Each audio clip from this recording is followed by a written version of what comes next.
Ouais, dis-moi. Donc, tu disais, tu étais en train de parler là, tu disais un truc là intéressant sur les intérêts. Qu'est-ce que tu disais? Explique-moi.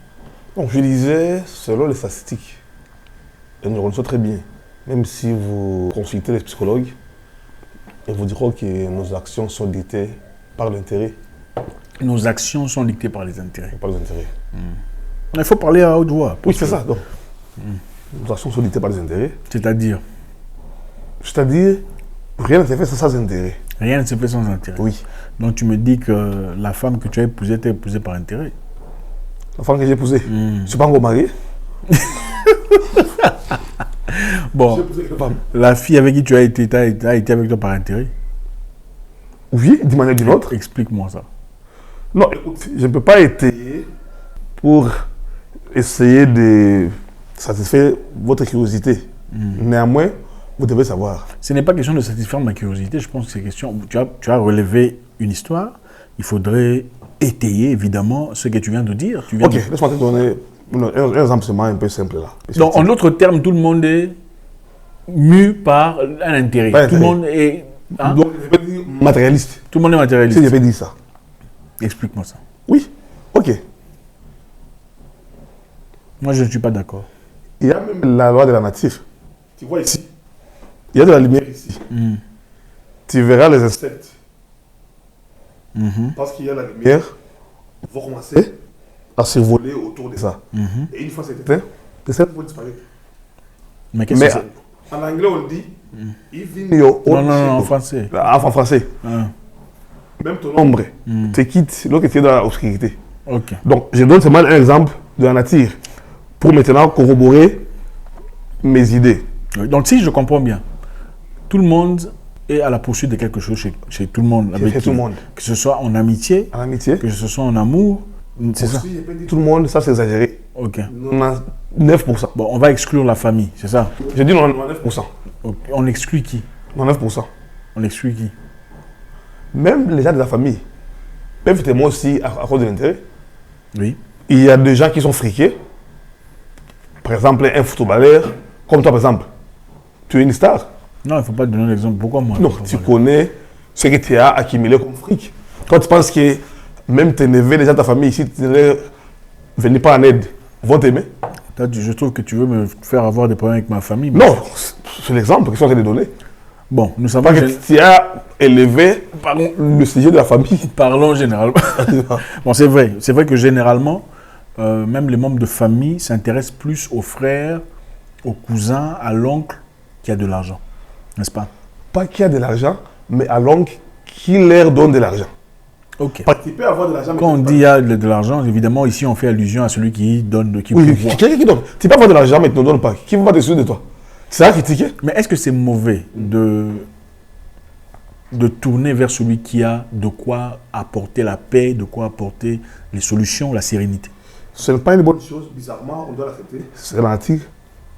Ce n'est pas une bonne chose. Oui, mais la nature nous impose ça. Mais il faut l'accepter. Il faut l'accepter. Concrètement, beaucoup de gens pensent que les femmes aiment leurs hommes par intérêt. Ok? Est-ce que c'est mauvais? La plupart des hommes qui ont de l'argent, les gens estiment que ces femmes-là aiment ces hommes-là par intérêt. Donne-moi un exemple. Oh, ok, je peux te donner un exemple qui est simple. Même dans un pays, le plus raciste du monde, où tel ne peut pas marier tel. Bon, disons, les blancs n'épousent pas les noirs. N'épousent pas les noirs. Oui. Mais sinon, beaucoup de footballeurs africains ne peuvent pas épouser de femmes blanches que nous connaissons. Je ne vais pas citer les noms parce que sinon je vais choquer beaucoup de gens. C'est-à-dire, dans les footballeurs noirs qui épousent les blanches, c'est pas par amour. Tu ne penses pas que c'est par amour? C'est pas par amour. Tu penses parce que ces gens-là ont de l'argent. Tu penses qu'aucun footballeur noir... Ok, amène-moi un menuisier qui est au village, au Mali, ou bien au Burkina Faso, qui peut épouser la femme de Paul Pogba. C'est quasiment impossible. C'est quasiment impossible. Tu me dis que aucune femme d'un footballeur noir n'épouserait un noir en Afrique. Oui, un noir en Afrique qui n'a pas les moyens. Qui n'a pas les moyens. Prouve-moi le contraire. Mais ces footballeurs-là sont au courant. Supposons que ce que tu dis est vrai. Ces footballeurs ne sont-ils pas au courant de ce fait-là? Ils sont au courant, mais ils ont rêvé un jour, lorsqu'ils étaient, on dit en anglais, broke. Quand ils avaient pas Lorsqu'ils d'argent. étaient dans une période de vache maigre. Ok. Ils rêvaient un jour avoir une femme pareille. Une femme blanche. Une star, une femme blanche et ressort.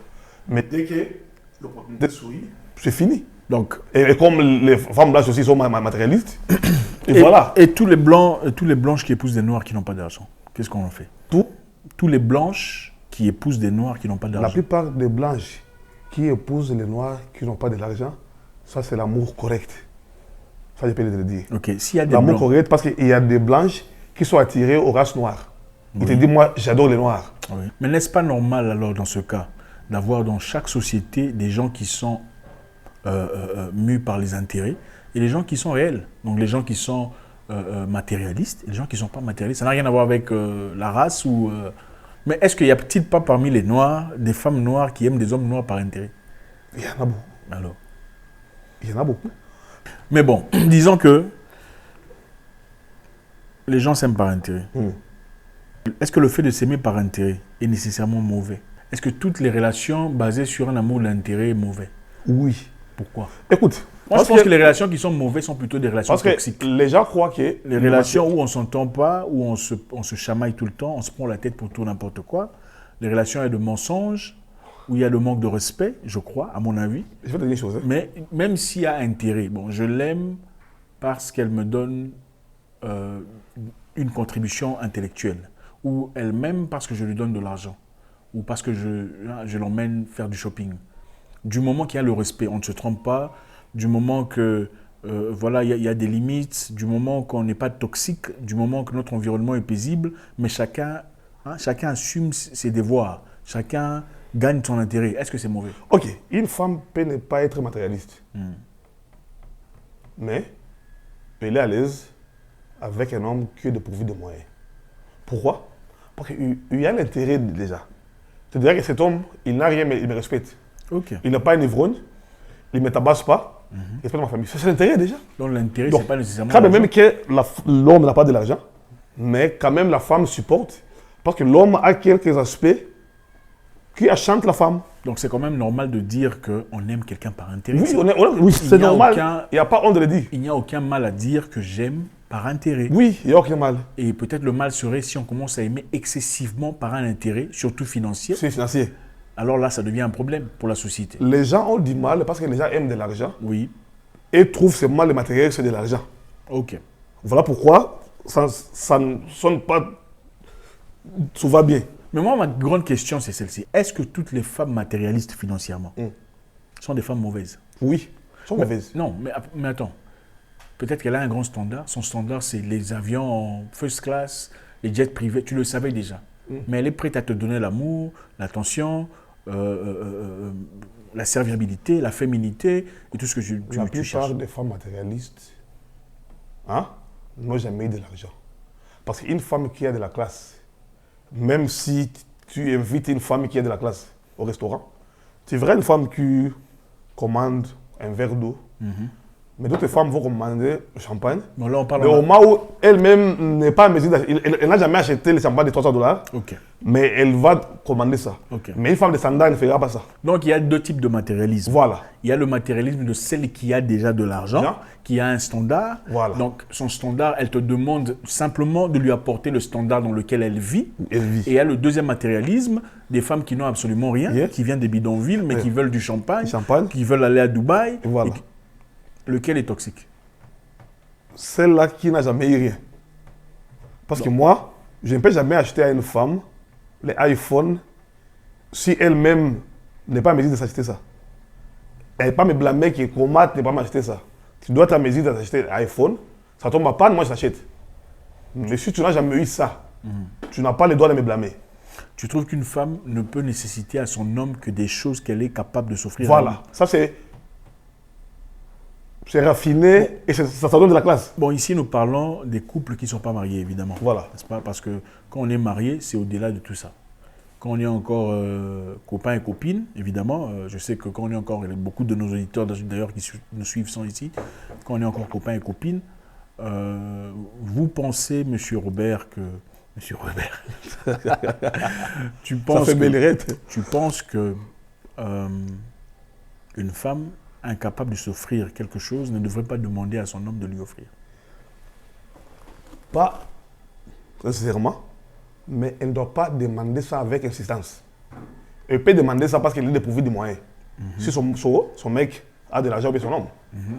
Elle ne peut pas en faire une obligation. Une obligation. Mais il y a d'autres qui en s'en font. plaindre, disant que mon homme ne fait pas ça pour une moi. obligation, au moins elle-même n'est pas en mesure de le faire. Ça, c'est quasiment impossible. Et les hommes qui veulent gentiment offrir à leur femme, est-ce que ça pose problème?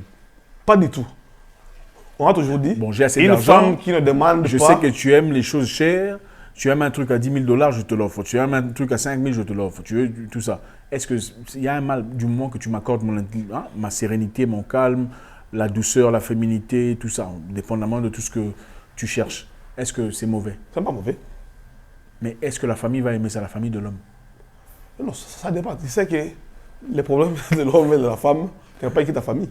Ça n'a rien à voir avec la famille. Oui, parce que le bonheur, c'est aider. Mais c'est l'Afrique après tout. C'est l'Afrique d'après tout. Et ta famille saura comment si... Parfois, nous les hommes qui exposons nos femmes dans ta famille, ta maman, ton père, tes sœurs, sauront comment si tu acheté à ta femme l'iPhone. S'ils sont problématiques, tu peux dire que c'est son oncle qui lui a offert. Le deuxième problème, ce sont les hommes qui exposent leurs femmes. Oui. Ça ne se fait pas. Oui, ça ne fait pas. Le problème entre oh, les gars, déjà acheté à ma femme l'iPhone, au moins ta sœur n'en a pas. Tu penses que ta sœur sera comme ça? Il ne faudrait pas toujours dire à sa sœur qu'on a acheté un iPhone à ça. Pour faire quoi?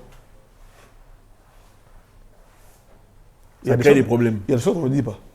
Ça crée des problèmes. Oui. Elle commencera à dire que quoi, c'est elle qui mange tout son argent. Parfois, il faut se taire et puis voilà. C'est votre vie à deux. Ceux qui jugent, ce que tu fais. Mais si toi, tu ne fais rien pour ta famille, tu fais pour ta femme, est-ce qu'elles ont le droit de réclamer? Écoute, ça dépend maintenant. Parce qu'il y a des familles qui sont dépourvues de moyens. Je te dis. Il y a beaucoup d'hommes qui sont venus de familles difficiles. Okay. Ils se sont battus et ont trouvé un peu d'argent. Okay. Ont rencontré une femme avec qui ils ont acheminé, ils ont eu des enfants. La famille est restée dans la pauvreté. Le monsieur était celui qui pourvoyait, en tout cas, sur le plan alimentaire, de tout ce qu'il y avait comme besoin à la femme. Depuis que la femme est arrivée, ces choses-là sont terminées, ou presque. Elle contrôle tout, elle ne veut pas qu'on envoie l'argent à la maman, elle ne veut pas qu'on aide le petit frère là-bas en difficulté, on ne veut pas qu'on aide la sœur à avoir son visa. Est-ce qu'elles ont raison ou pas de le faire? En tant que femme légitimement épousée, a-t-elle le droit de dire à son mari, tu ne peux pas faire ça, tu ne peux pas faire ça? Non, elles n'ont pas raison à 100%, elles n'ont pas tort à 100%. Ceux qui ont tort, c'est ceux qui stoppent définitivement. Mais tu peux diminuer les dépenses. Avant, tu payais les loyers, tu faisais ça. Mais écoute, ma famille, j'ai déjà une femme, j'ai d'autres responsabilités, je faisais ça avant, après j'étais seul. Mais pour le moment, il y a d'autres charges qui se sont ajoutées, donc je ne serais pas en mesure de faire ça. Ça se comprend pas. Mais si tu stoppes, définitivement, là, tu es une mauvaise personne. À mon égard, je pense que l'homme joue un rôle très important dans tout ça, dans le sens où c'est lui qui équilibre les choses. L'homme dit à sa femme, ok, ça c'est ma famille, c'est mes frères, c'est mon père, c'est ma mère. Je pense qu'il ne faudrait pas y mettre la pression. Okay. L'homme se tourne vers sa famille et dit, ça c'est mon épouse, je pense qu'autant il est important que je prenne soin de vous, il est aussi essentiel que j'encadre ma famille directe, que le respect soit équilibré. Moi je pense qu'à partir du moment où il y a des difficultés entre son épouse et sa famille directe, l'homme a failli à son devoir d'homme. Un vrai homme, excuse-moi je vais finir, un vrai homme ne permet pas qu'il y ait discordance entre sa famille et son épouse. Un vrai homme sait ce qu'il faut dire à sa famille, comment limiter les choses. Un vrai homme sait aussi ce qu'il faut dire à sa femme pour pas qu'elle déborde. Ok, bizarrement, c'est ce que tu dois comprendre. C'est rare de voir une femme qui interdit à son homme d'aider sa famille, donc la famille de la femme. L'homme est dépourvu de moyens et il aidait la famille de la femme dans les fiançailles, par exemple. Donc les femmes, généralement, peuvent empêcher aux hommes d'aider leur famille, mais n'empêchent jamais aux hommes d'aider leur famille. C'est ça. C'est très intéressant. C'est ça. C'est très intéressant. Voilà pourquoi, il faut le dire, parce que voilà pourquoi on a des cousins, on a des frères, on a tout ça là, on comprend. Voilà pourquoi vous verrez très souvent le mari, l'homme, quand la maman de son épouse est malade, il est toujours présent pour aller voir. Maman, est-ce que Oui, ça va? oui. Tu t'es bien Parce réveillé? que Maman, tout ça. la nuit, l'homme, Mais quand sa n'a pas eu maman, sommeil. lui, est malade, il faut l'appeler. il faut l'appeler. On a besoin de toi. On a besoin de médicaments. Et c'est là où on connaît l'intégrité d'une femme. Et voilà pourquoi. Pour tester une femme, il faut faire ça. Fais semblant. Ma femme, tu sais quoi? On a essayé $1000. J'aimerais envoyer $300 à ta maman. Je l'aime trop. Et voir comment elle va réagir. Et un jour, fais semblant. Après 2 à 3 ans, j'ai $500. J'aimerais qu'on envoie aussi à ma mère. Tu verras. Et tu penses qu'une bonne femme te dirait, tu veux envoyer $300 à ma mère? Ah, mais attends, prenons ça au milieu, je prends. Non. Elle va dire ça, c'est Ce moi n'est pour pas te possible, flatter. pour te flatter. Mais si tu insistes, elle sera contente. Bon, tu penses que c'est. Moi, je pense que c'est quand même un peu extrême, là, Robert. Bon, là, bon, je ne sais pas. C'est un peu extrême, mais je parle selon mon expérience. Hein. Les hommes, prenez soin de vos parents, c'est très important. Autant il est nécessaire de prendre soin, en tout cas je dois conclure, prendre soin de notre belle famille, qu'on a un peu les moyens, c'est génial. Mais il ne faut pas oublier papa et maman, Oui. c'est très important. Je pense que même la belle famille apprécierait, la belle famille, les parents dans la belle famille apprécieraient de voir un homme entretenir pas seulement eux, mais aussi papa et maman de l'autre côté. Et Très intéressant comme point. Je connais une maman qui disait faire des enfants garçons est une perte. Elle a dit faire des enfants garçons est une perte. Parce que la finalité, ces enfants deviennent les enfants de la belle famille. Les garçons partent. Les filles reviennent toujours. Et j'ai observé avec ma petite expérience, c'est très vrai. Les filles sont toujours liées à leur famille Que les hommes. que les hommes. Écoute, les filles, selon moi,